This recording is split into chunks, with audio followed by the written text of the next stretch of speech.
And there we go. And we've got a guest with us tonight who has been to places like Minnesota where he got one of his degrees. You know, when you have someone who's got a degree from Minnesota, from Carnegie Mellon, from Georgia State, and now is up in Canada, he's been, you know, south and north, you know, and he's well connected. Saul, if you look at who's co-publishing with, you know, the articles, the people that, you know, that he's connected to, he'll lead us tonight into the field of HPT and corporate training and instructional design and technology and the history of ed tech and instructional design. He could tell us the whole history, and it could be a 3-hour event, but we're going to be limited to about an hour. We're going to have some Q&A with him as well at the end. And it can be free flowing if anyone has a question at any point in time. I've sent you his bio, I've sent you his websites, various ones, and you can see he's very accomplished, but most recently he worked with me and Chris and I on the eLearn conference as the director or the chair of the board. And so that's something like that. That's something that I did for a number of years, and then Saul took over in 2017-ish. And I don't know if you still are. I'm listed, but I'm not. I thought they were going to pick somebody else, but they didn't. So I don't know what's going on. So yeah. So yeah, so it's coming up again in the fall. I'm not sure where it will be held at, but I may go to Ed Media in New York City. That's coming up. So AECE, the Association for the Advancement of Computing and Education, Saul and I have been very involved. They have several conferences, the SITE conference for K-12, Ed Media and eLearn for higher ed, and Global Learn kind of is for global conference. Typically, we built that one for Asia, but it's migrated to Europe as well and other parts of the world. So we could just start with a couple questions that might be career related. And since Chris is only with us for a few, you know, minutes, I want to let him ask the first question. And it could be any question, Chris. And I'll let Jennifer ask the second one, since there are little special guests here, Dr. Park and Dr. Devers. So Chris, would you like to ask something? Sure. How has technology in your field changed in the past 20 or 30 years, and where do you see it going in the future? Probably the short answer is not as much as a lot of people think, in terms of what's happened. And where do I see it going in the next? I think that actually I see some greater change in the next 20 years than I do in the past. But maybe it's because I've been doing e-learning since 1984. And I was taking e-learning as early as 1980, which I know is like beyond not normal. And so I was using authoring tools, I was using PCs. It was interesting. HTML is a version of Scribe, which I learned in 1980. God, I'm dating myself. But in other words, I had access to a lot of different technologies early. And so some of the things that, I mean, there was some, I'll never forget, there was this thing that they were showing at a conference at the early, like at the first .com boom, 1998. Some of you were probably barely in diapers at the time. And they were talking about how great it was. It's like, I saw this same thing 10 years ago at a demo at University of Georgia. And, you know, Tom Reeves and Kent Gustafson were demonstrating this. And it turns out the big difference was that you could do it over the internet as opposed to just locally on your computer. And I wasn't fully appreciative of, and I do understand telecommunications, and I should have been more appreciative of the major accomplishment that was. But you know, when you look right down to it, it was like, I saw this 10 years ago. Yeah, that's all I could think about. So, you know, in that sense, I think probably the biggest change I've seen in the last 20 years with technology was e-learning went from something that everyone said had this amazing promise to being something ubiquitous. And we have the pandemic to thank for that. And everyone thinks it's really amazing that, you know, we moved online so quickly in 2 weeks, literally 2 years ago, like right now. It's not amazing. The infrastructure was always there. People just didn't feel like using it. Everybody was fighting, oh, we're not going to force anybody to use e-learning. So that's what, you know, that's what I've seen. So I mean, that's why I'm kind of cynical about all these great changes. I mean, the storyline stuff has been the dominant authoring tool for like the last decade. And before that, it was like authorware until it started dying out. And between Macromedia, Adobe trying to kill it and stuff like that. But that was probably the first authoring. And then there are other ones out there, but that one's like the main one. But it's been, I mean, granted, they have new versions. They give it a new like sub name, but articulate. And so, I mean, even the authoring tools haven't changed that much. And you'd be surprised how much PowerPoint still is. But it's really interesting. I was watching this video this weekend when I was supposed to be doing something else, because there's nothing like expanding your PowerPoint skills when you should be doing like research on reporting. And I learned they have this like new tool. It was new to me, at least. You can practice your presentation on your PC with nobody around but your like computer camera, and it will actually give you feedback. And I was telling my students, I was so proud of myself. I had this latest to AI. It's like, oh yeah, I use it. And it'll tell you this, it'll tell you that, it's the other. So I'm behind the times. But I think the role of AI is going to play a much bigger role. I think what PowerPoint is doing, and I have to be honest, unlike everybody else, I don't say death in PowerPoint. I think PowerPoint is life. I think it's amazing. And I'm not joking. I think it's a highly disrespected tool. But I think the artificial intelligence that they're building into it, for example, you can do some dictation with it. If you have crappy design skills, click on the design ideas tab. All of a sudden you can be at least a reasonably half competent artist, not fully, at least half. And you know what, that's pretty good. But where I think AI is really going to like do some way cool stuff is by all the stuff it's tracking in the browser. And this is, it'll have an impact elsewhere, but for me, I primarily focus on the training impact. And they're able to track your behavior, and that they can link to skills. So if you're doing X, Y, and Z, it looks like you probably are competent in like A skill or B skill. And therefore I can start to give you credit. And I've done a lot of my research, and a lot of my research currently is in the area of informal learning. And it's really hard when people are learning, in bits and but, a little bit here, a little bit there. A lot of it's unconscious. To give you credit for something that you may or may not know, because we like to know that your butt and the seat were attached to each other when we give you credit. And then, of course, to be able to do, portfolio-based assessment, which everybody's been advocating for, and nobody's willing to talk honestly about the fact that it's a lot of work and nobody wants to do it. And then coming up with the standards is even harder work than actually assessing the portfolio. Now you got AI to do all that, so we might be able to do that. And I think that's where, and then I think there's some really amazing things that can happen about that. I think there's some scary things, but right now I'm just kind of focused on the amazing things just to give people recognition of skills. There could be some false positives, and then there will be false negatives. In other words, people won't get credit for skills they do have, and they will get credit for skills they really don't have. So I think that's something we're going to have to look for, but I know that's where the technology is headed.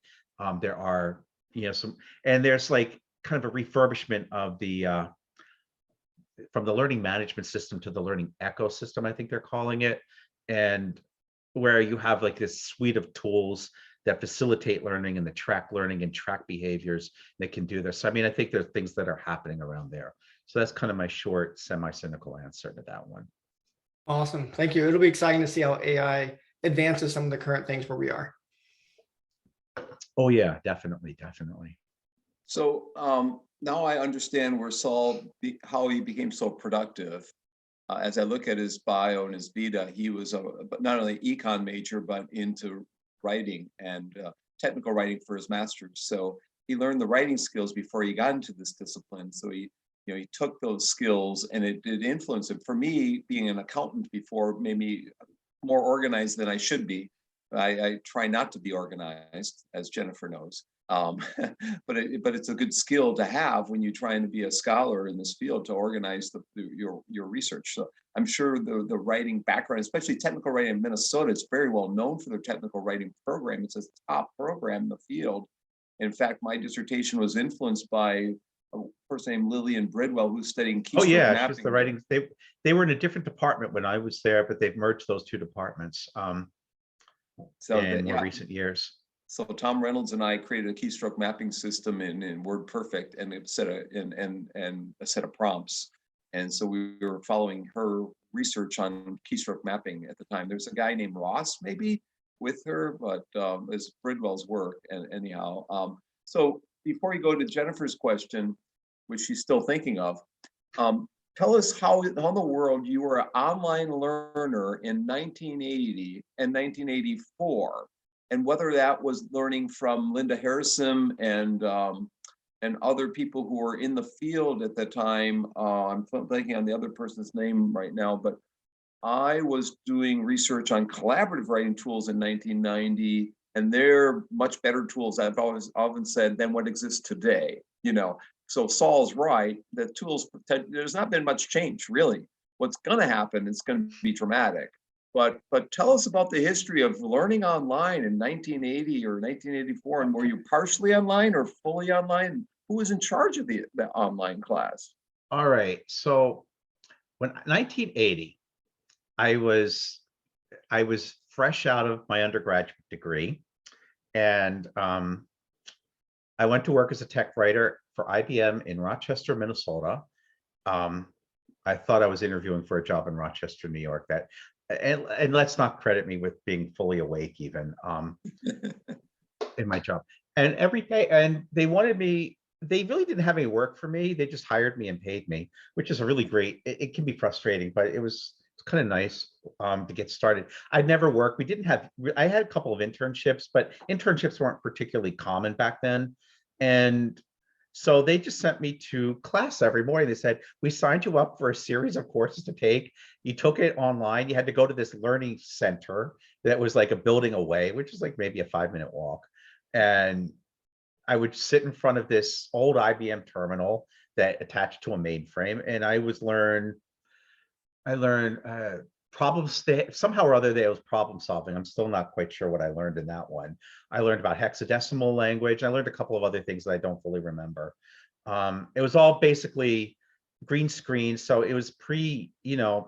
The PC wasn't even announced, I think, until like towards the end of that summer. And then after I did that for, I think, about 4 months. And then I graduated to the Heathkit AC and DC electronics courses, which are done out of a workbook. And I did that once a week on Tuesday afternoons. I was supposed to write hardware documentation. And just as I was getting trained for the system to write the hardware documentation, I said, we've switched you to software documentation. You're working on a different system. And that's, that was that. And I'd worked on that project for about 3.5 years. And I was finished. And then they were deciding what to do with me and how to get rid of me.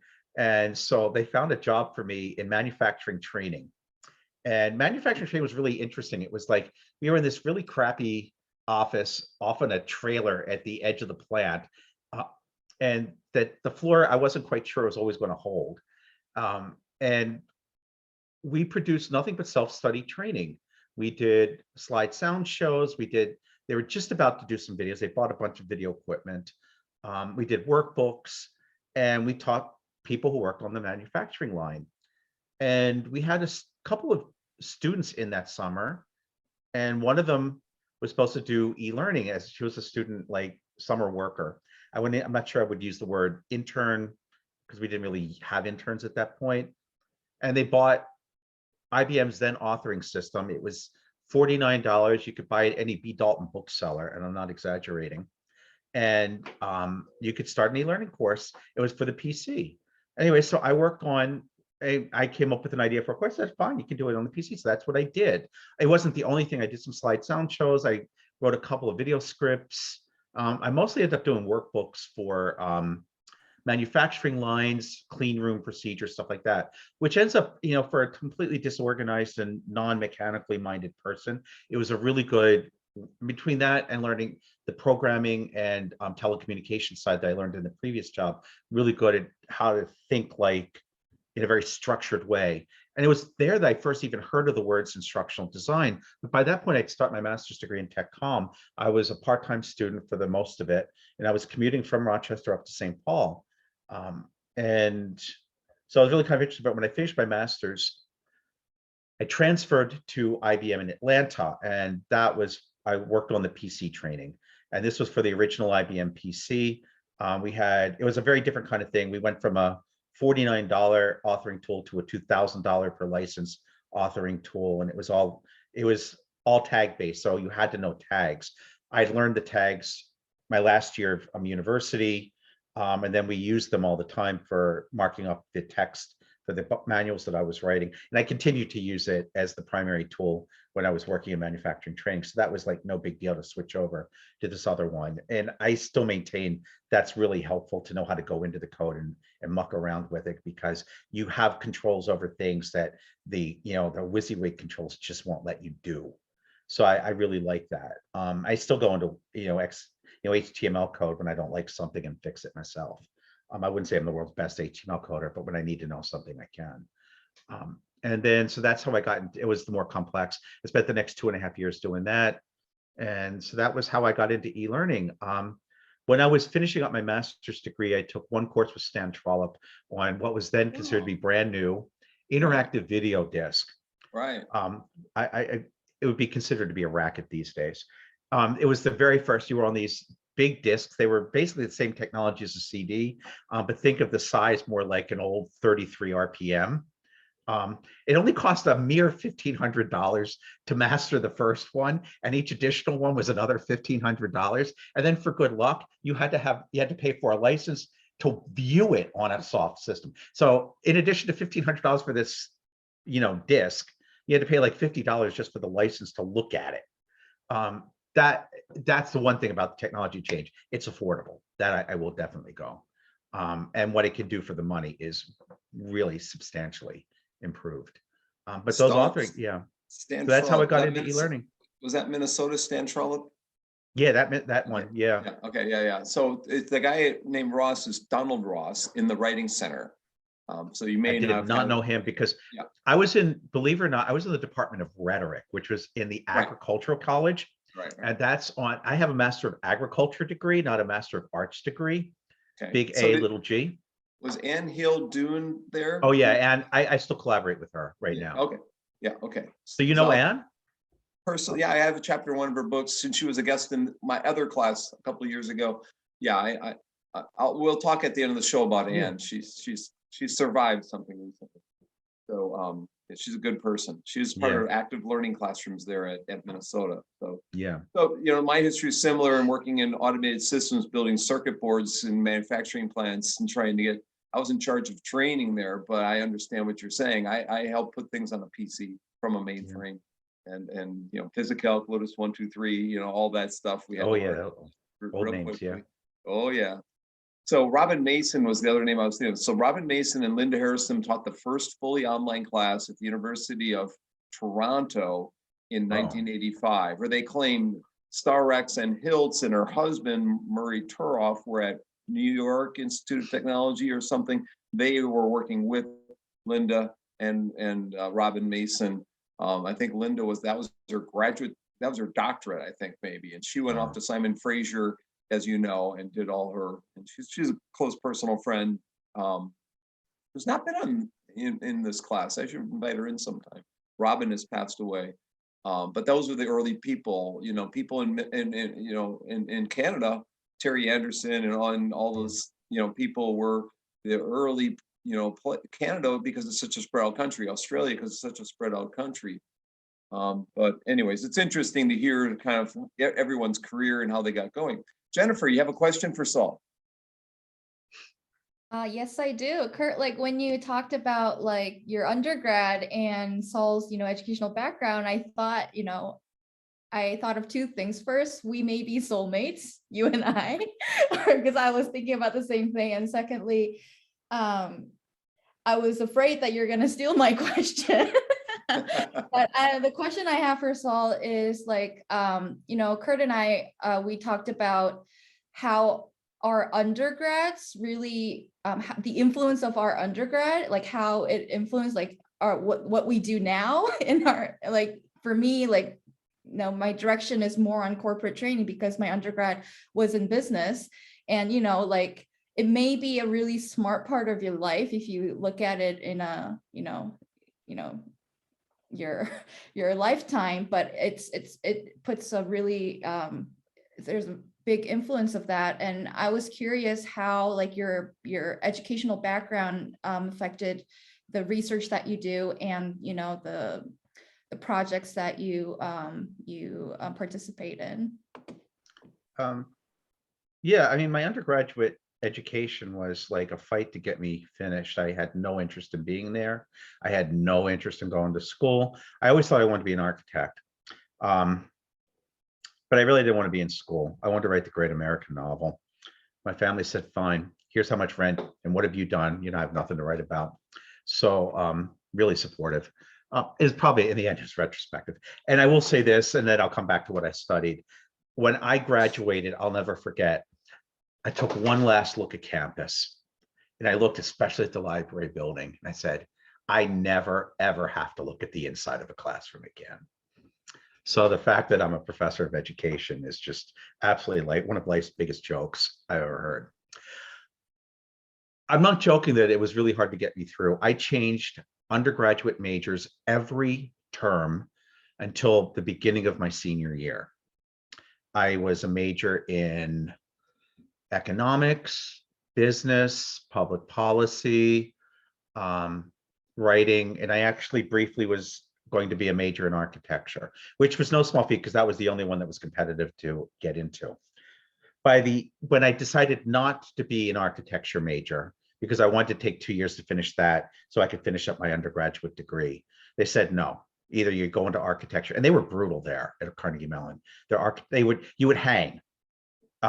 It was like, really, they wanted you to hang from like a noose, but you had to hang your work and they would give you grades. And the typical grade was double minus. And they were just brutal in the grades in the marking. It was really, really terrible. So when I came back, and then I finally did an aptitude test, which I probably should have done before. And I was about to I was looking at a social science major to add, for my exploration, my tour of majors. And something occurred to me. I didn't have to keep dropping majors and starting. I had enough work that I could start to make all of my majors work for me. I was telling a friend about this earlier. I ended up graduating with 3 majors and a minor, and I really would have had a 4th major had they agreed to accept marketing for nonprofits as the marketing requirement for the business major. So that's why I only have a minor in that. Otherwise, I met all the requirements. And I'll never forget, I actually called the head of the program up and I said, Marianne, that was her name, Marianne Onan. I said, Marianne, I want you to think about my mom at the bridge table. All of her friends' kids, they're going to be doctors. They're going to be lawyers. I'm not going to be. But at least she can say my kid had more majors than any of you put together. And so she said, well, wouldn't your mother love you with 3 majors? I said, well, to be perfectly honest, a 4th wouldn't be such a bad idea. It's just, well, you're going to have to figure out how to make it do 1-3. I did it through a lot of double counting, but my first major was economics. My 3rd major was public policy. My minor was administration management science, which is what they call business. And my 2nd major was professional writing, which is what I made into my career at that point.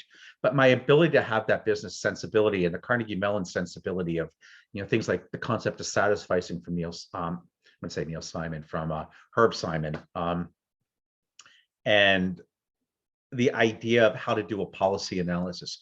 It trained my brain in a way that suited me well for originally just for tech writing, but for more business-oriented positions and take a more business-oriented approach to my work.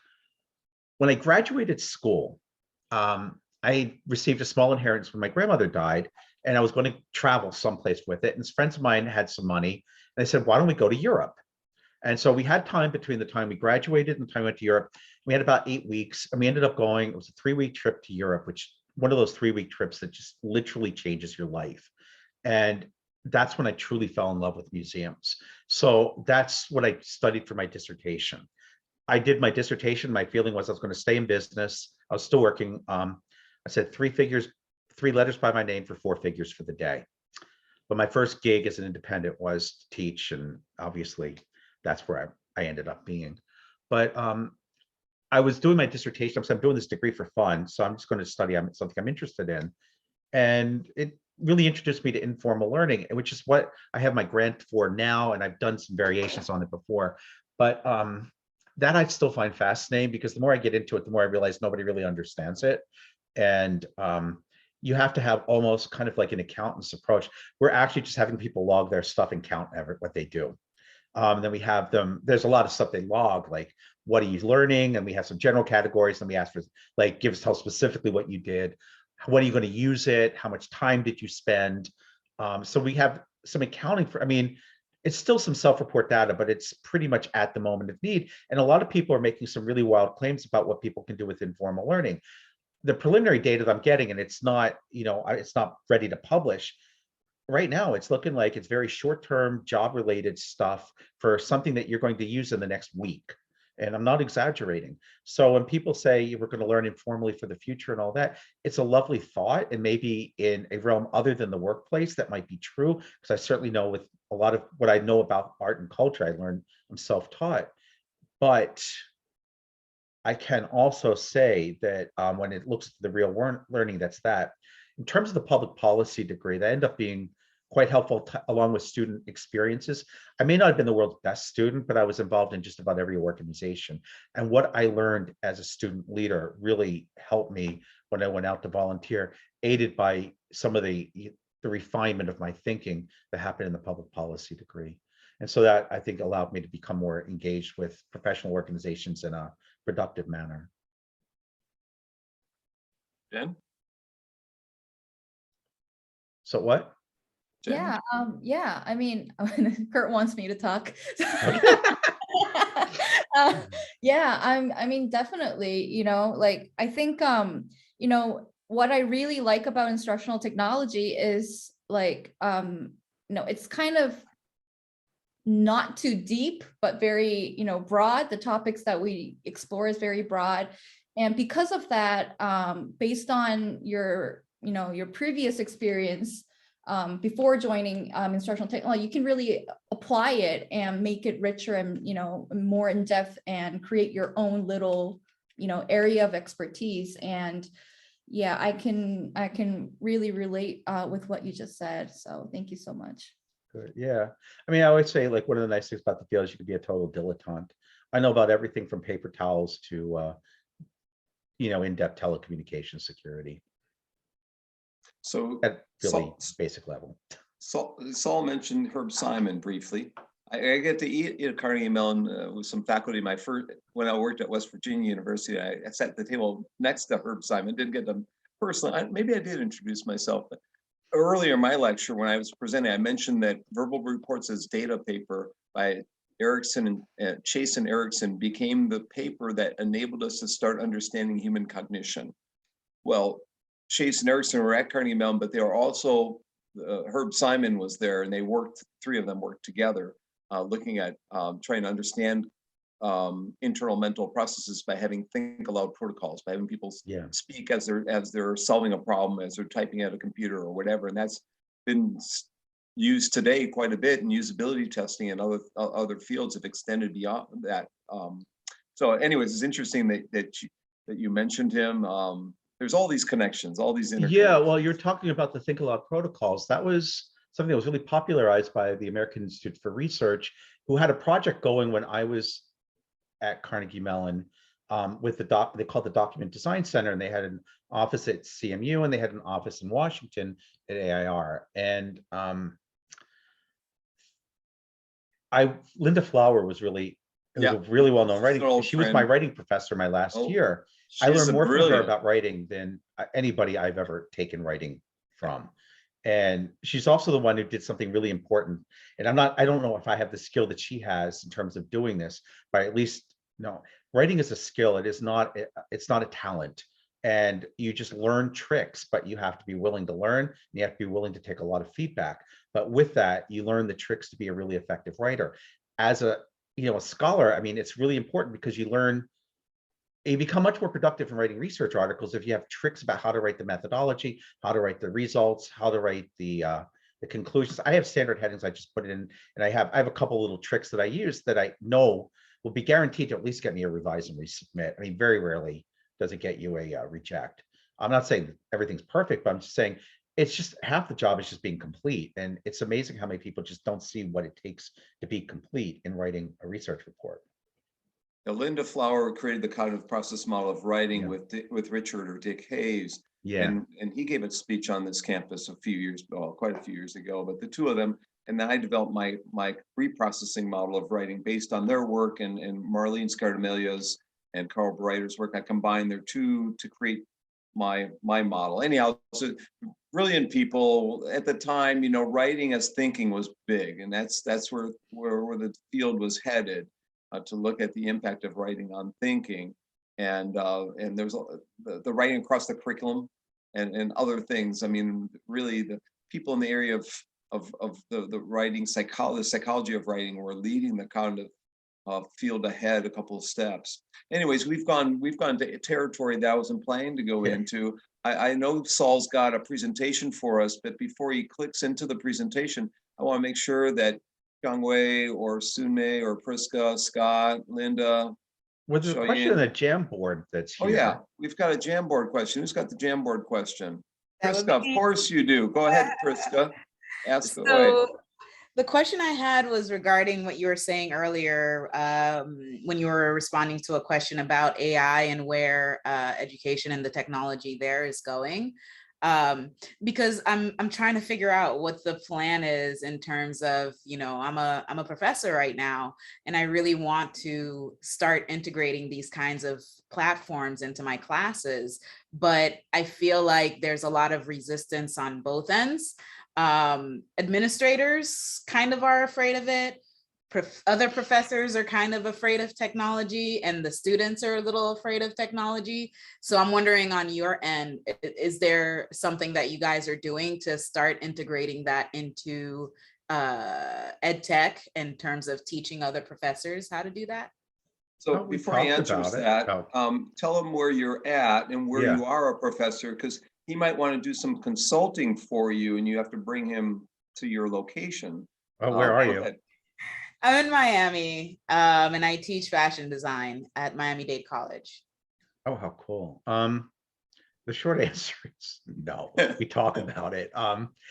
You know, it's interesting because I find with the technology and the ed tech, I never liked the name ed tech because I feel like it's like misleading, because it's mostly instructional design, which is fine. There's nothing wrong with it. I always felt like, and I've never been able to convince my colleagues. I mean, we do have a decent usability course, but that only happened because we got a new faculty member who finally understood what that course should be. And we have a decent tools course, but I think there needs to be like a kind of an overview of systems course that puts all the different stuff into perspective. There's a scheme that I learned when I was at IBM about, you know, rating your competencies, and it's a 5-level scheme, but level 2 to me is really important one. It's where you understand, you can define something and you can describe all of its key components, even if you haven't used it. And I think for our field, when it comes to the really complex technologies, it's really easy to get, you know, caught up in authoring tools. You know what? They're cheap. I mean, $2,000 is cheap. A learning management system with a $50 a head fee, and you've got 1,000 users, you do the arithmetic. Sorry, that's expensive. And we don't teach the expensive stuff. AI is expensive. And I think that's a real failing of the field. So I wish we had more. We talk about it. You can go to conferences on it. That's how you learn about it, unfortunately. Or you can do an independent study course of some sort. We call them tutorials at our doctoral program. There was independent study when I was getting my degree at Georgia State. But I mean, this basic thing is, it's a really nasty area to try to figure out because there's lots of different AI itself. When you just go to that part of the field, is broken up, you know, to various components. There's like speech recognition and like vision recognition. There's machine learning, et cetera, et cetera. We are more integrated. We look at like the whole thing. I think of it like how they've integrated AI into a lot of the Office products, where you have the vision is there where it assesses your performance. At the same time, it's got speech recognition because it can take dictation, and it can even take dictation in terms of like getting Office to like write a memo for you. And at the same time, it takes orders that you can give by voice, and it can distinguish between the orders and the dictation. That's pretty amazing. I mean, because people can't always do that right. But we don't teach that. It's just something you have to pick up on your own.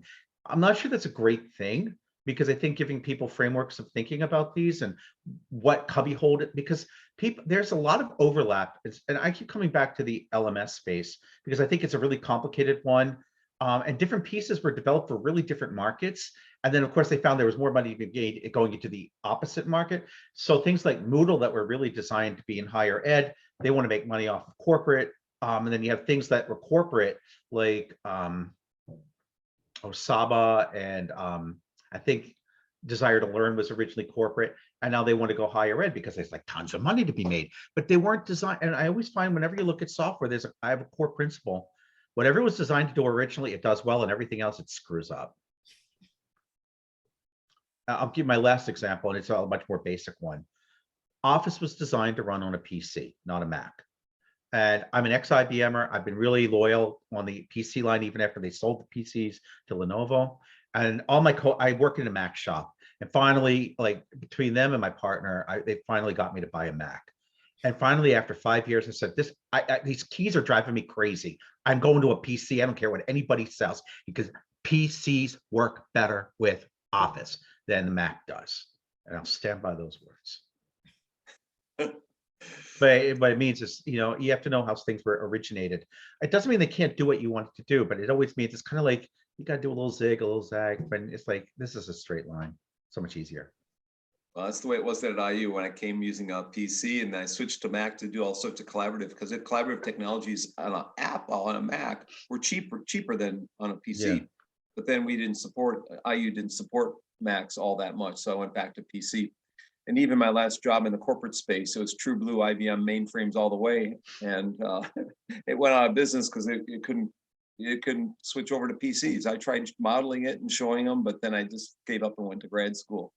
So a lot of dinosaurs out there. Yeah. So we should probably go to your slides, unless anyone has a pressing question before Saul closes the presentation he has. Is that okay with everyone? Okay. Okay, Great. I'm going to share screen. I'm going to just talk a little bit about the ID HPT history. I'm just going to go to I'm going to skip forward. I didn't know what we were going to be doing, so I was prepared for all kinds of eventualities. So I'm going to just starting with HPT, talk a little bit about what it is. I don't know how much you've studied. Maybe someone could tell me, how much have you studied about HPT, human performance technology? So the readings for this week say history, trends, and issues in HPT. That's week 12. Last week it says human performance technology concepts and process models. So week 11, week 12. So you have 2 weeks worth of knowledge. Yeah. Well, they Okay. haven't done the readings for this week yet. They might have done last week's, but not this week's yet. All right. So I'm going to give you the 50,000 foot above Earth, probably 10-minute version of it. So seeing training as the role of training groups as improving performance has dominated the field since the mid-1990s, when ASTD, which is now ATD, adopted the performance paradigm. And so let me talk a little bit about that. Human performance technology, which is the original name for the approach, posits that many training programs will not address the many requests for training. And there are a number of different sources that will back that one up. And that says HPT proposes and there are different versions of this. This is the one that I learned first, and I just find everything else is more complicated than this. So I like this one. There are 3 reasons why people perform that affect performance, 3 issues. Skills and knowledge. Do performers have the skills they need to perform as desired? 2, resources. Do performers have the tools they need to perform as desired? And motivation. Do they want to perform as desired? And I'll give you an example. Imagine you're trying to lose weight. So there are some skills and knowledge that you need, because you have to be able to make healthier food choices. So, you're looking at, a Dairy Queen Blizzard or a nice healthy apple. Which one are you going to eat? So to know which to make, to make an informed choice, there are some skills and knowledge. So this training will address the skills and knowledge. But let's say you are in a food desert and the only thing there is Dairy Queen. There are no apples, and Dairy Queen doesn't sell its fruit fresh. It's been pickled, whatever they do to it, and they shove it inside ice cream and stir it up. So the question is, do you have access to the resources that you need? If you don't have access to healthy food, this is why food deserts are such a problem for healthy eating, because people you can't eat healthy if you have no healthy food nearby. You can eat worse. I mean, you can eat a whole bag of Fritos or a half a bag of Fritos. but I can't begin to tell you, a half a bag of Fritos, as tasty as they are, and they're really tasty. Unfortunately, they're not any healthier than a whole bag. I mean, it's just less unhealthy. It's not that they're healthy. But imagine you've gotten access to that delicious apple, but you've also got like the opportunity to go for a blizzard, and you've had a really crappy day. And food is your go-to thing. You're not into drugs, you're not into alcohol, you're not into cannabis, you eat. Well, if you're in a crappy mood, I have to be honest, a blizzard can be really great comfort in a moment of need. So, so you have to look at what's driving people. Give you a more businessy oriented one. A classmate of mine, when I was going for my PhD, was doing a project at a bank, and their tellers were, how do I put this, rude. And so they're like, why are you rude? Do they know how to be polite? Well, it turns out they knew how to be polite. But for what they were being paid, which was 25 cents less than the tellers at the bank on the other side of the street, they weren't going to be that nice because they were treated badly, and they were going to share the joy. And guess what?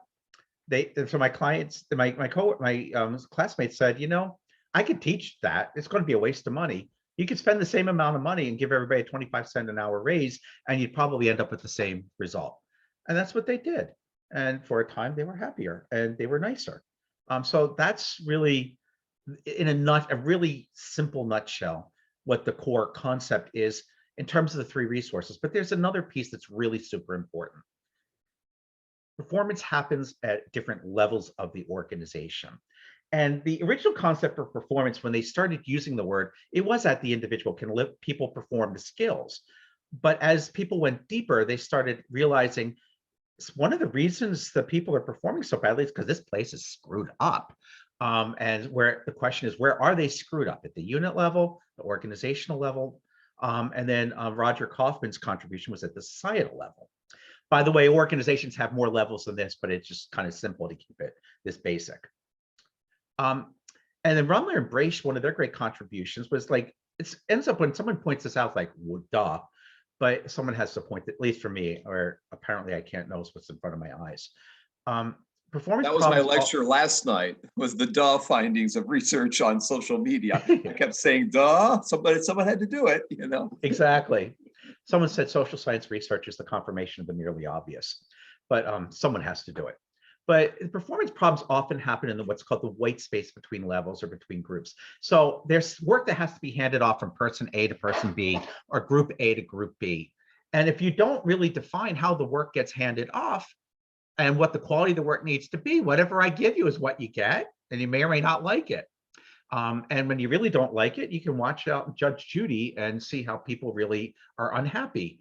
But if you can just get people together to define what is the quality of the work that needs to be passed, and what is the protocol for passing it, it makes things a whole lot easier and simpler. It's not fun to come up with those protocols, but things run so much more smoothly when you've got them in place. And so you can train into, I mean, maybe there's some training that ultimately has to happen for how to perform the protocol or how to verify that things are at the right level. But negotiating that protocol is what's really going to make the difference in the performance improvement there. And that'll affect the entire organization, because if one group is sending bad parts to the next group, should they continue manufacturing something they know isn't going to work? Probably not. So NSPI, which is now ISPI, adopted this framework in the 1980s, and I joined NSPI, and that used to be called the National Society for They were originally the National Society for Programmed Instruction, which was really the basis for the e-learning that I took and the Heathkit training that I took. Apparently, I actually think it's really cool how they do it, and it's very effective teaching, but it's very anal in its approach. It's very detailed in how you did the task analysis, and it fell way, way, way out of favor. So programmed instructions were kind of like not very appropriate words to be using anywhere. So they quickly became performance and instruction, but they adopted the performance framework in the 1980s. And they also they published a series, and I'll talk in a moment about some of the ecosystem they developed, but they published this thing called the Handbook of Human Performance Technology. This is from one of the earlier editions. There are ultimately 3 versions of it. James Pershing from Purdue, so another Indianan, actually was the editor of the last version. And there's more stuff that they in this book, but I pulled out the ones that really focus on the HPT process, which sits above and more expansively than the traditional needs assessment process for training, or I should say for instructional design. And then there's a whole section, and it precedes the one on what they call instructional interventions, because they really want to emphasize the non-instructional nature. And so it's organization design, corporate culture, feedback, compensation systems, job aids, which I would have put in training, but everybody can organize things their own way. And then job design, which was a real hot topic in the 80s, where you could design things out of, and it's a really interesting intervention. Why make people do things that they don't do well? Why not find ways of letting, especially writing? Everybody hates writing except for me, and even I hate it on some days. And so why not templatize it to make people's lives easy? So Saul, can you go back to that slide? Yeah. So I'll point out that in your syllabus, I had Allison Rosett, who's the first one listed, as a guest last semester, and she's listed the video with her. She's fascinating. She's always highly opinionated, but very fascinating to listen to.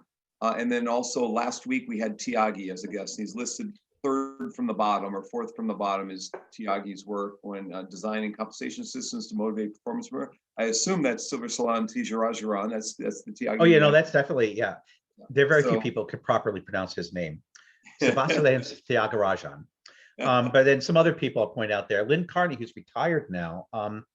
She was out in San Francisco. She was an independent. Steve Villachica and Deborah Stone, they worked together in Denver. Steve is now a professor at Boise State. Mark Rosenberg recently retired, but he had a very distinguished career. He edited that first section. And Dale Brethauer, I think he was at one of the Michigan schools. He did the non-instructional thing. And then Seth Liebler and Ann Parkman, they ran a center. They were ex-CDC employees who ended up forming their own company. They did a lot of CDC related stuff, but they also bought the rights to the Bob Mager books. So for years, they published that. So people might not know CDC, that's Control Data Corp. There are many. No, it was the other CDC, the one that you hear about every day with coronavirus. They're from Atlanta. Centers for Disease Control. Okay. I forgot. And then John Keller, of course, for motivation. Right. The John Keller who does the ARCS model. So there was like a lot of the really, and Diane Dormant, who wrote one of the chapters on implementing HPT. Diane was she was a president of, and Roger Addison is still sort of kind of active. Yeah. Most of these people have retired, but a few of them are still around working. Anyway, several NSPIers became active in ASTD, and they influenced this direction. And ASTD, and this is part of the problem with terminology in our field, they called its approach human performance improvement. And they swear up and down that there is some distinction between HPT and HPI. I have yet to be able to figure it out. And when you ask them privately, they're the same thing. It's market differentiation, which we see, and I know that people will split hairs over the difference between educational technology and instructional technology. That may be splitting hairs within the field. To the outside naked eye, that is something that's probably not a really productive distinction, because it doesn't mean anything to anybody. This is my terminology background from tech writing speaking. These concepts have also influenced researchers at the Academy of Human Resource Development. But I think what's noteworthy is the Academy never adopted performance improvement as its guiding paradigm. And it's part of it because there is and this is something that it's funny because I haven't done a thorough research on it, but I've gone through old issues of ASTD's magazine then it was called Training and Development, now which is called TD, so that it's kind of vague about what it really refers to. And there was a battle going on in the 70s and the early 80s for the soul of the field between the educational technologists and the scientific approach and the adult educators and what the more humanistic approach. And when ASTD adopted, they were actually advocating, they used to call it the field human resource development in the magazine. But when they adopted the performance paradigm, that was kind of the death knell of the adult ed field in terms of its influence over this.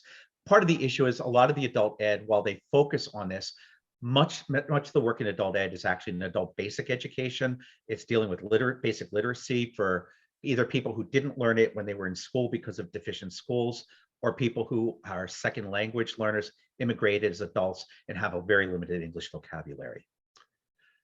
Getting back to the HPT, there was an ecosystem that emerged once that happened, once the adoption happened and it becomes mainstream.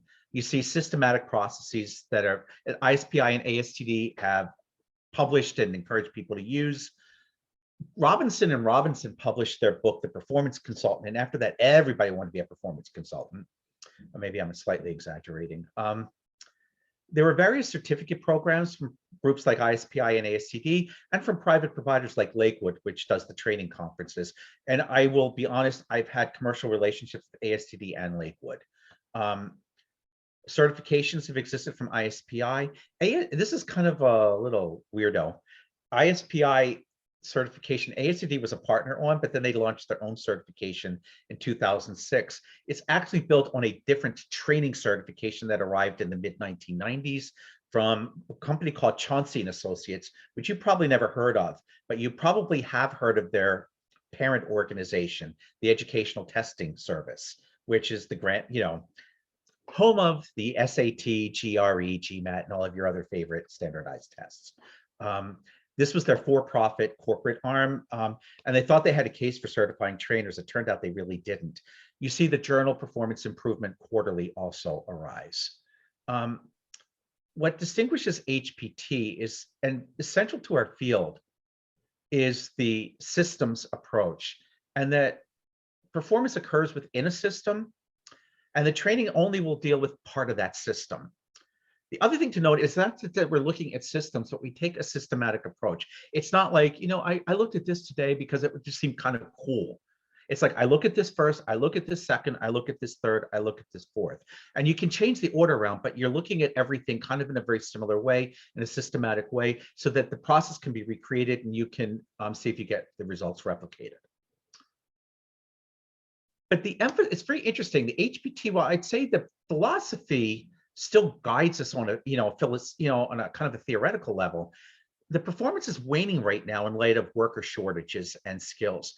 It's interesting. I was working on a paper where I was going to talk, actually the one I'm presenting at AHRD, is our work job skills development or is it performance improvement? And I was going to go, and I actually wanted to go to the mission statements of all the different training groups to show that they were all focused on performance improvement. And lo and behold, they have all changed their mission statements to focus on skills. And that's not surprising because there's a fair amount of evidence that even when we were adopting the performance paradigm, the majority of the work was in training. I actually have no problem being a trainer. I'm super proud of it. And I use the T word, not the L word, because learners do the learning. I don't do that. I facilitate learning, and I do that through training. I have no problem saying I'm a trainer. I think it's something to be incredibly proud of. I actually have an article that never got published because someone thought it was distasteful, but it's called Internalized Trainophobia. And what I do is I begin by taking a bunch of things that people said about training, but I change it to one of the, a group that we would never use it for. I said, if you wouldn't use it for them, why do we use it to refer to ourselves? It's horrible things that we say about ourselves. There's no reason to be anything but proud of being a trainer. So Saul, I'll stop you for a second because it is an important point that you kind of jumped into there. There's a person in the field named Elliot Mazie who has had a conference called Learning, and he changed from training conferences to calling them Learning in all his newsletters. And there are other people too that have emphasized the learning side and not the training side. So it's an issue in the field that's arisen during the past 2 decades, actually, especially the last decade. And I think the problem is that Elliot needed to use the word learning because he was forbidden from using the word training for commercial reasons. Oh, right. Because of non-compete contracts. Right. Elliot's an interesting character. We're not going to talk about him. But people should look him up. You should look him up. I will just say this. Long before webcasting was something that people did for funerals, he made sure his mother's funeral was webcast. Anyway, and I'm not exaggerating on that one.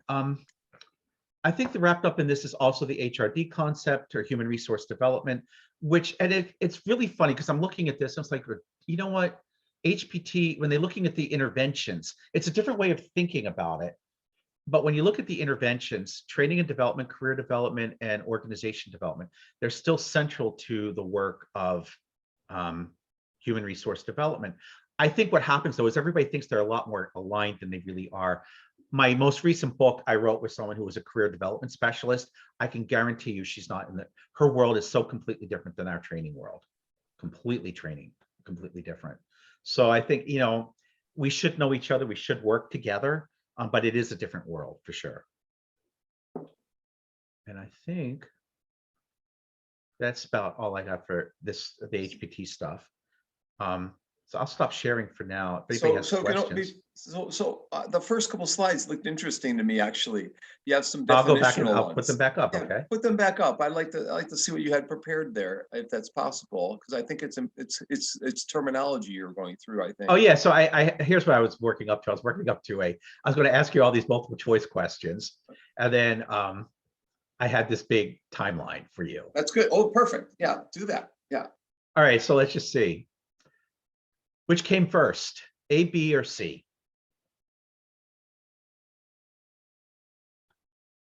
Put in the chat window which one you think came first. A, Yeah, B, put in or the C. chat. Which one do you think came first? Got a B. We've got an A. Got an We have A. some and A's. We have a B. lots of A. Okay. Okay, we got one B and yeah. Okay. Next one. Which was the first major e-learning authoring tool? I have mentioned it. Maybe I mentioned it in my other class. So, and I've got the book on it too. I love your certainty, Jennifer. All right. Next one. How much time elapsed between Kirkpatrick's dissertation on the 4 levels and the book from Barrett Kohler?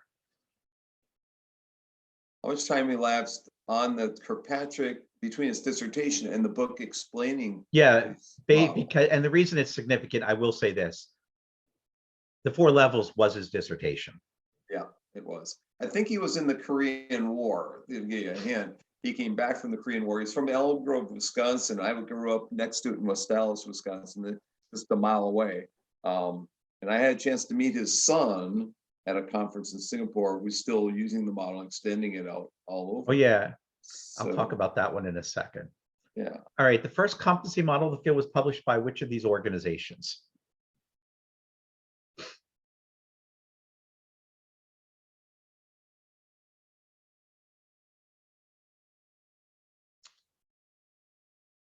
Okay. Krista, I love your certainty too. And this is a question where normally you say, if you don't know what it is, you answer B, but I would say I wouldn't answer B. Okay. And then which one was the first one to, or this one I gave you away, so I'm not going to ask this one. Oh, no, do ask it. Do ask it. I'll ask you, see if you were listening. Yeah. Yeah. See if you were listening. Yeah. So which organization was the first to adopt human performance technology as guiding philosophy? No one's going to answer because they're going, oh, he's going to pick on me. We've got everything on the okay. There was somebody answered each one of them right, but a lot of people answered some of them wrong. So let me, we'll go through. This is a really simple.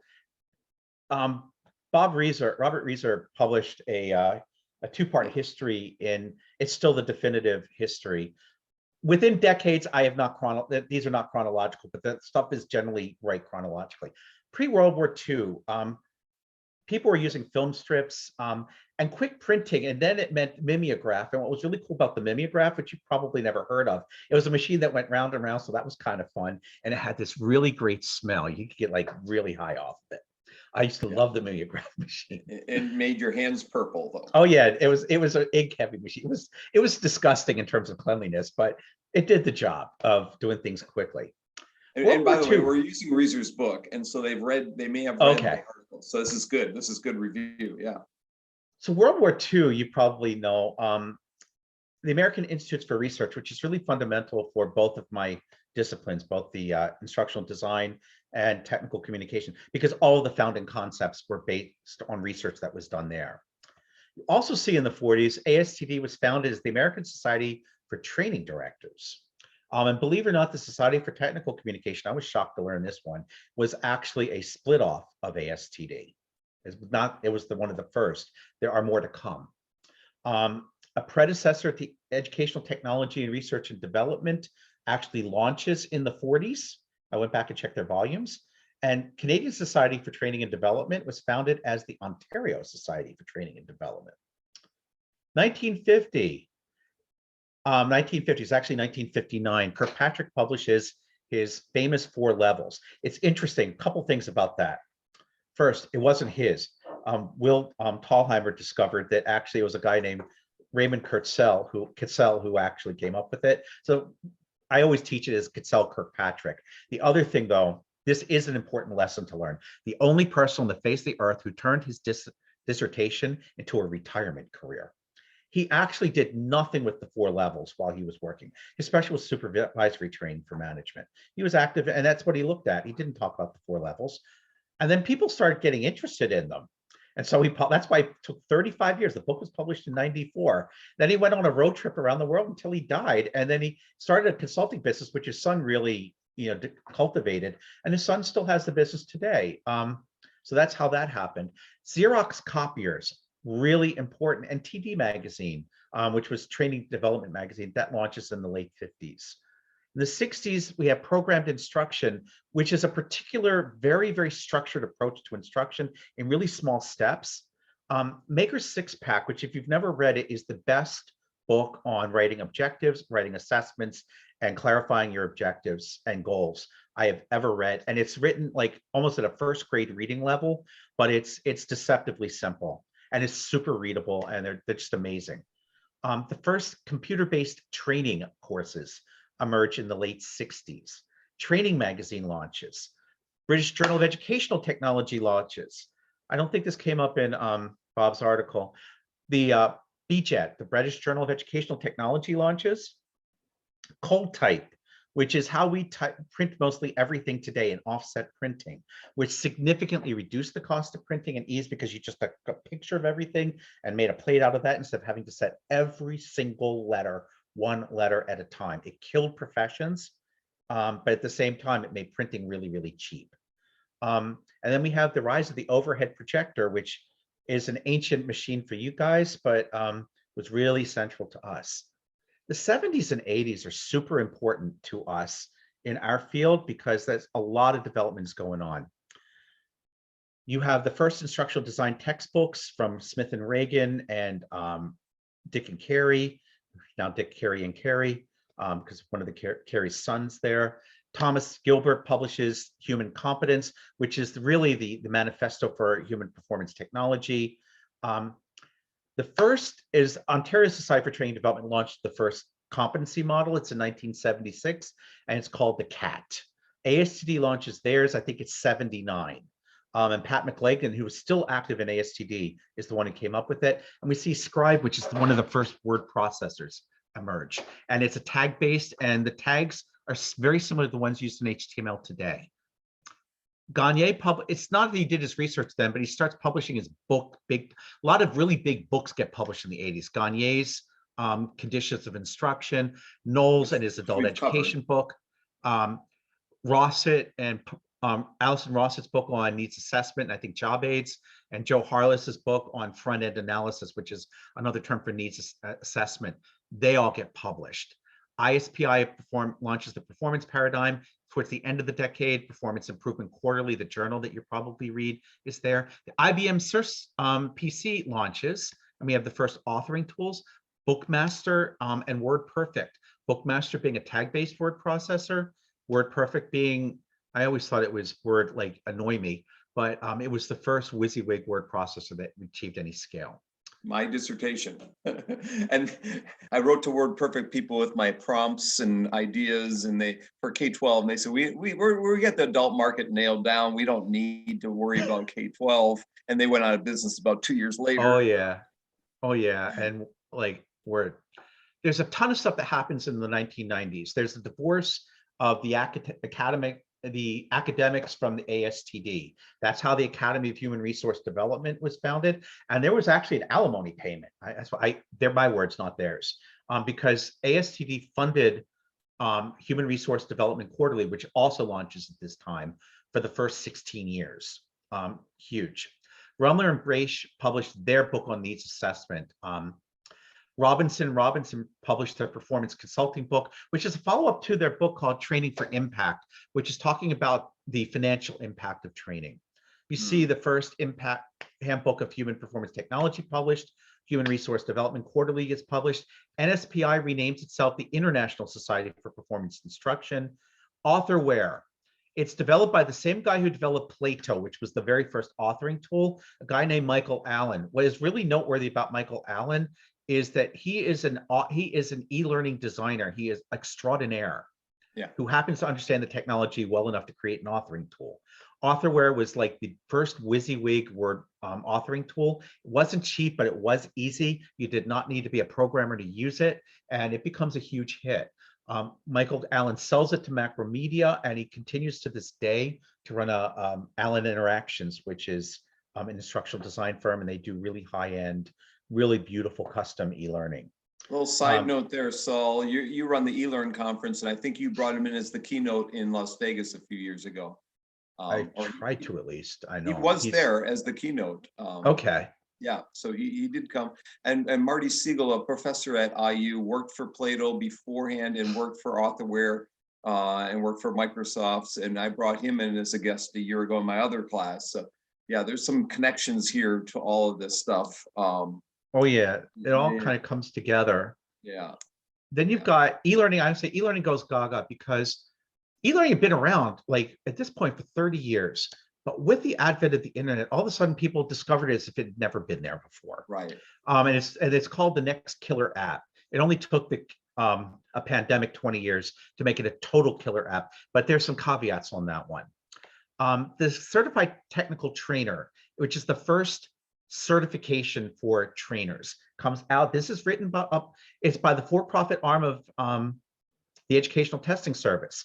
It ends up being a complete failure as a commercial product, but the person who developed the CTT ends up getting hired by ASTD, and that's the base. And she really lifted almost, it's very closely aligned with what they have for the CPLP. It turns out that all aligns with the CSTD credential, the Certified Training and Development Professional, which is the credential that I have. I got it. They have a grandfathering clause. I got a senior practitioner route, but I've actually worked on developing that, which is a really fun thing. So you're seeing a lot of things that the profession's starting to fill in. ACT, it's not that they hadn't defined the field, but now they publish as a book in the 2000s. We see more publications on human resource development. We see the e-learning standard SCORM, which is the first one that allows for interoperability. So you can, that was always a problem with e-learning. You develop it under one authoring tool, you were stuck with that authoring tool, you couldn't port it. Now all of a sudden e-learning is portable. That's a huge development in the field. We see more certifications launching. There's a product called Adobe Breeze that doesn't get as much attention as it deserves. It later became known as Adobe Connect, and it was considered to be a live virtual classroom product, but that's not what it was developed for. It was developed actually to do basically speak aloud recorded PowerPoint presentations. And they brought it out the same week at a company called Help, which was based on Blue Sky Software, which had the #1 help authoring tool called Help. They came up with RoboPresenter, which is the exact same thing. They announced at the same conference, it was the Online Learning 2001 conference. I remember it well because I got a steak dinner out of it, and a free license. And then a week later, Adobe Macromedia, which is now Adobe, buys out Blue Sky Software, so that there is no competition for for Adobe Breeze. Yeah. So just a side comment here. Yeah. Keep that. Well, go ahead and say what you're going to say, and I'll add to it. No, add to it. It's okay. So, the president of ACT, or the director of ACT, I should say, because David Wiley is the president. So Ellen Wagner was at Macromedia, and she wrote to me on an email, and she says, "I want to test this new tool we just bought out, and that 2001 or 2, whatever it was, and it's called Breeze, and I'd like to experiment with you." And so, yeah, so I experimented with Adobe Breeze, Macromedia Breeze, and then Adobe bought them and changed the name to Adobe Connect. And so we had an article, the title of the article is "Life is a Breeze." And during that, they changed the title of the software. So we had to change our title of our paper to "Life is Adobe Connect Pro." It didn't work as well as "Life is a Breeze." Yeah, well, it was interesting because they had a little quirk with that product. Yeah. They wanted you to do the recordings, but they didn't want you to have the recordings on your local computer. They wanted you to always have to go to their server. Yes. That part wasn't so popular. Yeah. And Adobe Breeze, or later Adobe Connect, became my go-to virtual classroom. It was never really designed to be a virtual classroom product, but that's really where it excelled and where the market really liked it. And it was my favorite one until Zoom came out, to be honest. And As soon as just Zoom to- came out, it was like, bye-bye, Yeah. your Yeah. history. I can That's see what that it was the next generation. Could definitely That's what see it. happened. That's what And happened. then we see the rise, also in the 2000s, we see the rise of all of the different enterprise systems. So course management systems, learning management systems, content management systems, and learning content management systems. And it's another day to define all of those. There's one last thing that I didn't mention here. When the decade begins, in terms of e-learning and the corporate market, it was less than 10% of all corporate training. And that was measured by Training Magazine. And they used to ask, do you use e-learning? And so if you used it, you would be credited. And about half of the companies used it. They changed the question to what percentage of your training portfolio is this? And all of a sudden the numbers went from like 50% or close to it to like 8%. But they went up, and by the end of the decade, technology-based training is at about 42, 43% of the training portfolio. And until the pandemic, it was pretty stable there. We see a similar rise in e-learning in higher ed, but that happens in the next decade. And that's in the 2010s. And you see there's not as much development, at least from my perspective. You see MOOCs, you see a lot of organizations rebranding themselves. Articulate shows up. The XAPI standard, which is supposed to be replace SCORM, it's much more than that. That's a really exciting development. I don't know that it's as widely used as it might be, but it's cool. What you really see is that you see the huge growth in enrollments in higher ed in e-learning courses, even not just in the e-learning only programs, but even just for regular, face-to-face undergraduate students. They're taking 1, 2, 3 courses online because it's just easier to get in. There's more convenience for those courses. And then towards the very end, we're starting to see the beginning of the return from performance to skills. So that brings me, yeah. You tell them what SCORM is. All right. So it stands for Shareable Object Reference Model. Yes, it's not a standard, it's a reference model, as I've been corrected 1,000 times. What was the C in Shareable something object? Courseware. Courseware object reference model. Courseware object reference model. Trying to create interoperable content, I guess, to move. Yeah, the idea is that it sends information. So technically, like, as I understand it, and I'm no expert, it tracks performance of students. So, depending on how good your testing is, you can diagnose problems with students. More likely, it's just about record keeping and making sure students get credited for completing units. I was working with the Army Research Institute in the Department of Defense at the time, and they talked the perfect e-SCORM. If you look at Saul's chart here and you go back in time, you can pick a pocket, any one of these pockets, and you can say, the students in our discipline, IST, would be interning doing this back in the 50s. They'd be interning doing this in the 60s. So in the early 2000s, people went to, I got a bunch of former students internships at Macromedia. There was a lot of need to do some research on the tools. And the same in our business school. There are a lot of our business school e-learning program took off, and they needed some research and evaluation done. And so it ebbs and flows what people are doing. You can't predict what you're going to get for a job once you get your degree, or what internship you're going to have when you enroll in the program. Just things come up, and that's what we do. That's a B.F. Skinner quote, by the way. Things come up, that's what we do. Anyways. But it's true. And I think the other thing is that one thing that's never been a really serious problem in this field, except when there was some offshoring in the early 2000s,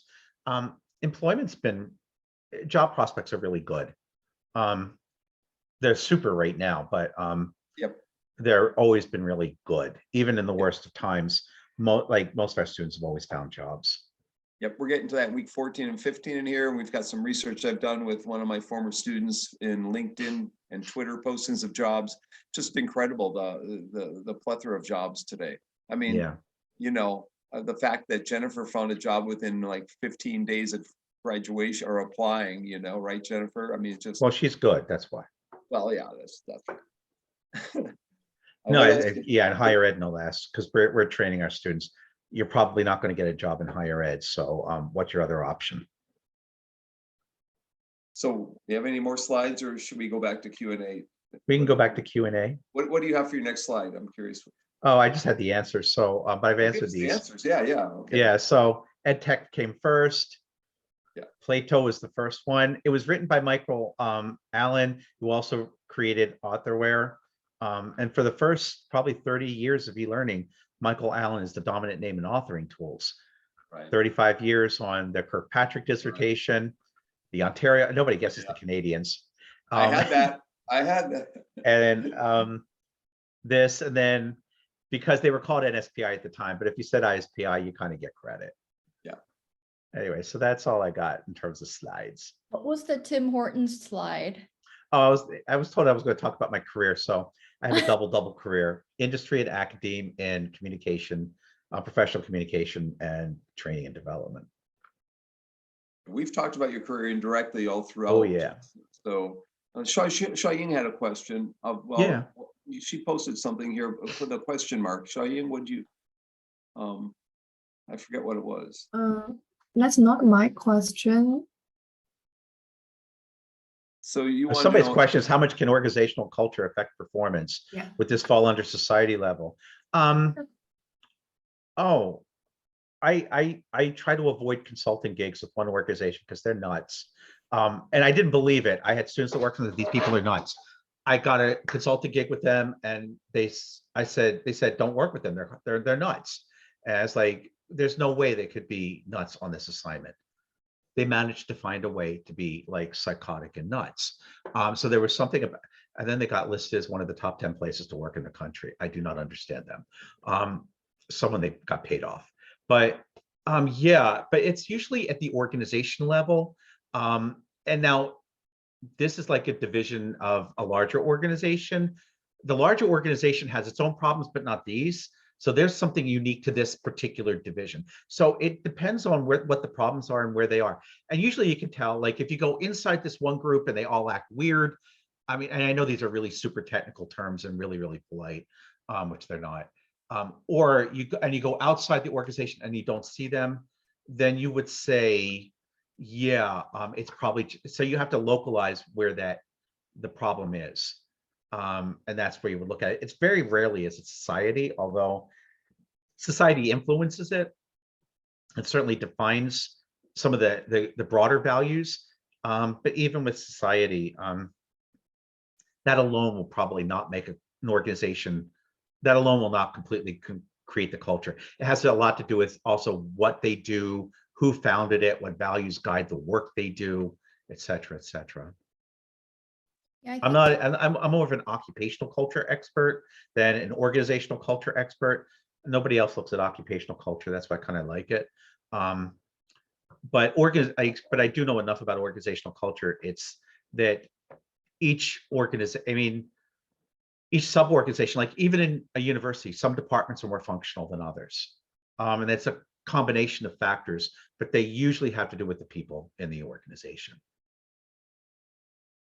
Linda, your question. That was my question. Oh, that was yours. Okay. That was your question. Congratulations. Thank you. You have a follow-up, Linda. Anything else? Other than when you talk about society, you're talking about the society outside the organization? Yeah.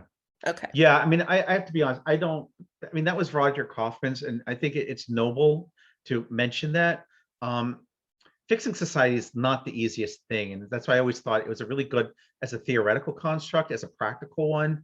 It's really, really hard. I mean, we always hear about one person can have impact, but it's only if the other, like, in the US, so it'd be 328,999,999 people are willing to go there with you.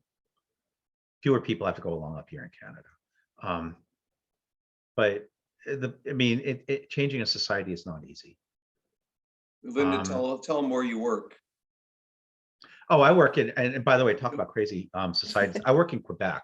I don't know how much you know about the province of Quebec.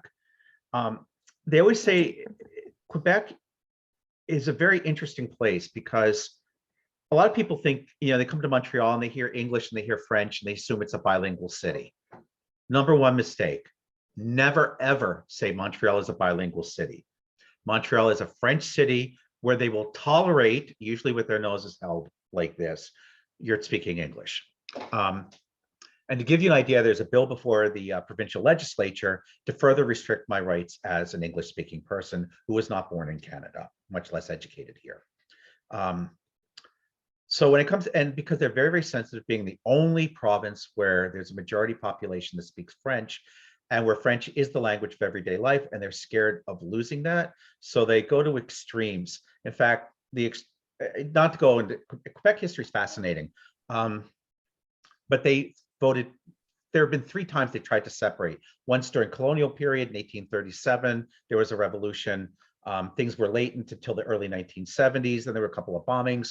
Then they had a referendum that went really badly. And then the rest of the Canada, called ROC, pissed off Quebec in early 1990, to which they said, we're going to hold another referendum. And they lost by it was at point, it was in decimal points, how close the election was. But people do not want a 3rd referendum here, but it drives everything, including the housing prices. Because if you never know if you never don't know which country your home is really in, how much you're going to invest in it. So we have political stability, and home prices have been rising, thank God, because my home is not paid for, and I make money off of the rise. But otherwise, it's actually quite left. It's one of the most progressive provinces when you take all of those other issues out.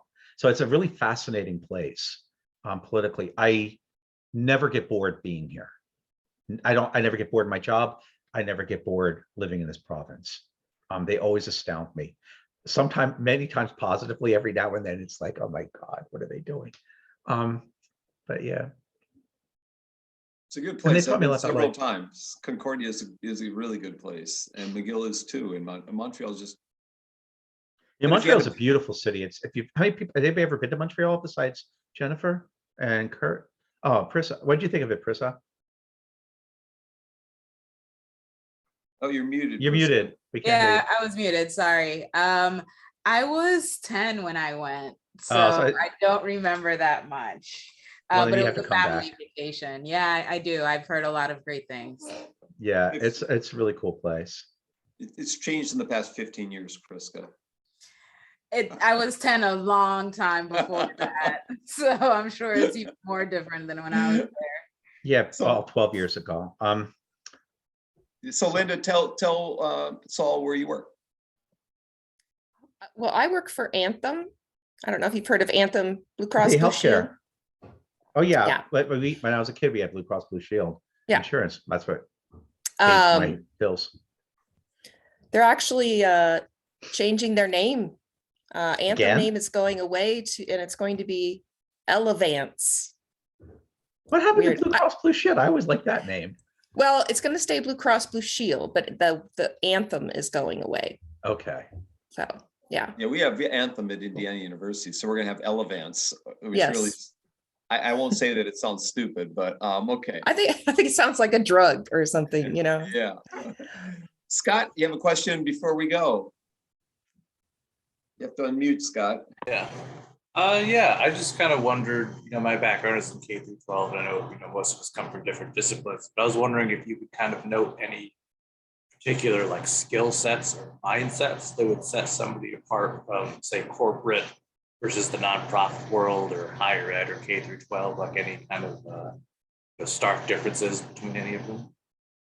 Yeah, well, it's really interesting because one of the things I think that a lot of people don't realize, they think, you say education is like one monolith, and each of the different major sectors is its own monolith with its own governance. And I think one of the things that's challenging about the K-12 system is every other system, every other sector, like higher ed, you get hired actually for your expertise as in your subject area. In K-12, it's like one of the only parts of education, and I'm going to put one minor caveat in there, where you're primarily hired for your teaching skill, which is one of the things that really sets it apart.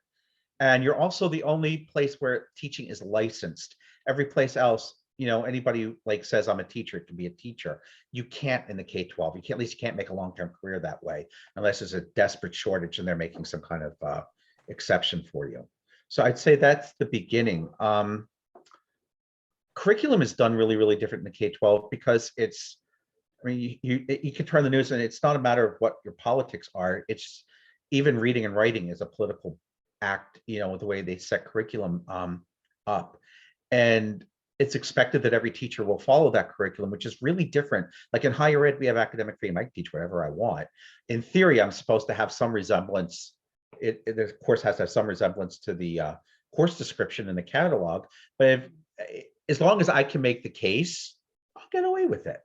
K-12, you fail to teach. And by the way, if you fail to teach, your kids are taking a test at the end of the year, and you're held accountable for their results depending on which school system you're working in. They call them school boards up here, which is why I slipped for a second. Yeah, that's what we call it. And so it's a much more regulated space. I think the good news is that you've got a better quality of teaching in K-12. I think the sad thing is that they don't, from what I can tell, I don't work in that part of the area. They don't give you as much freedom to do your work the way you should have to do your work.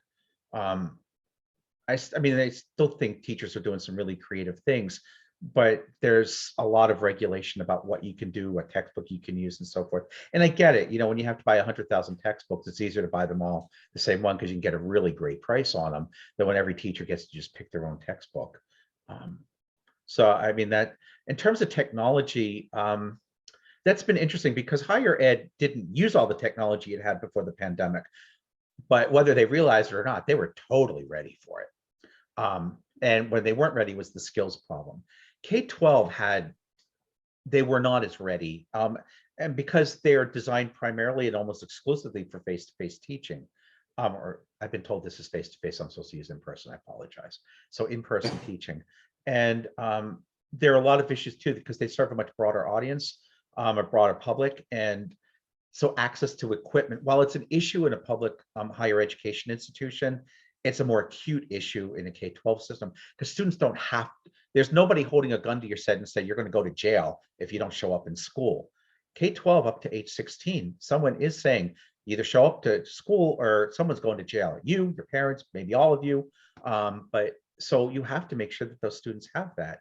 And then of course, checking on a lot of those students, because a lot of them live on the margins, was more of, it's not that we didn't have students on the margins here, but it was more of a challenge, I think, for the K-12. So I mean, I think you deal with a very, very different set of governance, a different set of hiring requirements, a different set of curriculum management, and a different technology reality. So I don't know if that answers your question, but yeah, no, it definitely did, because I've been kind of, I know people in medical sales, device, nonprofit world, etc.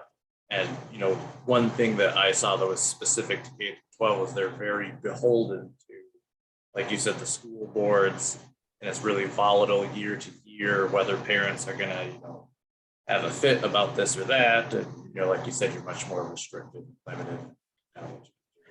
One of the things that I think different about the American system, the Canadian system, that I've come to realize, Canadian system is run by the province or the state, whereas you have local school boards in every jurisdiction in the US, and they have some control over the schooling, which really doesn't happen here. The Minister of Education for each of the provinces is almost like a czar of education, and they decree things like, and it was very interesting. Parents were just as unhappy about kids going back to school here as they were. I mean, there were just as much angst as it was in the States during the COVID, but they said they wanted kids out of the house. And that was the premier of the province. The minister said they're all leaving, they're all going to school. And the teachers were like, no, you need this, you need that. It's like, shut up, we're not listening to you. And they just all went to, the schools were open.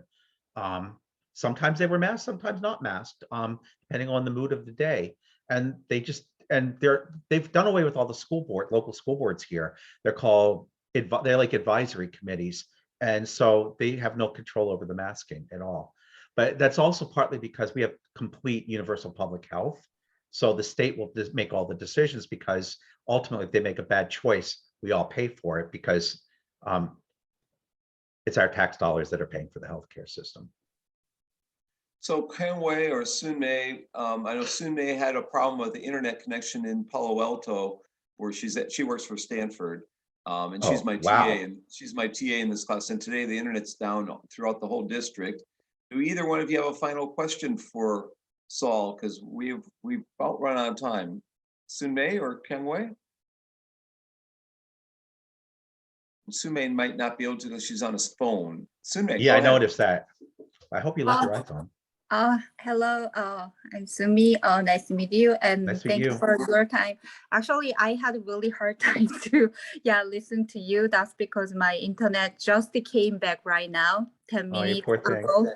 Yeah, and then just to listen, and then everyone asked really good questions. So I'm just trying to understand everything. That's good. Yeah, thank you. Thank you so much. You're welcome. So Kyungwei, you want to unmute and just say hi? If you're with us here, I'm not sure if you. Kyungwei? Yeah, hi. Can you hear me? Yep. Perfectly. Oh, perfect. Finally it works. Yeah, my sometimes when I connect my monitors, the mic doesn't work.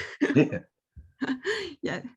Thank you for sharing. It really helps a lot. And the terms between IT and the HPT, Dr. Bonk shared some readings in, I think it's week 2 in this semester. There's the readings talking about the terms, how the terms evolving in the past. Yeah, that's really helpful. It might be Bob Reeser's chapter in the Reeser Dempsey book. Kyungwei is a science education major, right? You're a PhD student in science ed, right? Yes. Yeah. Terrific. So that's, we've gotten around to everybody. I'm glad we had a chance to. We've kept you a little longer than I promised. I said I would put you on the payroll and the retirement plan at Indiana. I once gave a talk in Ohio when it was put on the retirement plan. I still get notices of the state retirement plan for Ohio, even though I have nothing in the system anymore. They actually put money in for doing one talk. Wow.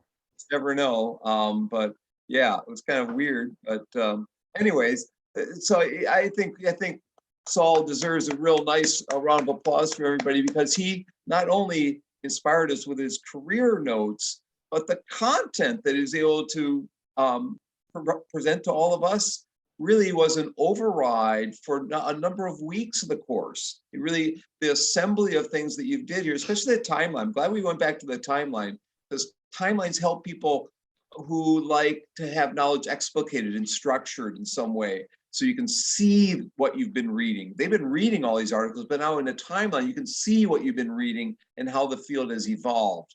And I didn't speak on that. I haven't lectured on it or talked on it. So it was really, really good to reinforce what they have read and what they're gonna read this week in week 12. So thank you for doing that. You're welcome. Happy reading, everybody.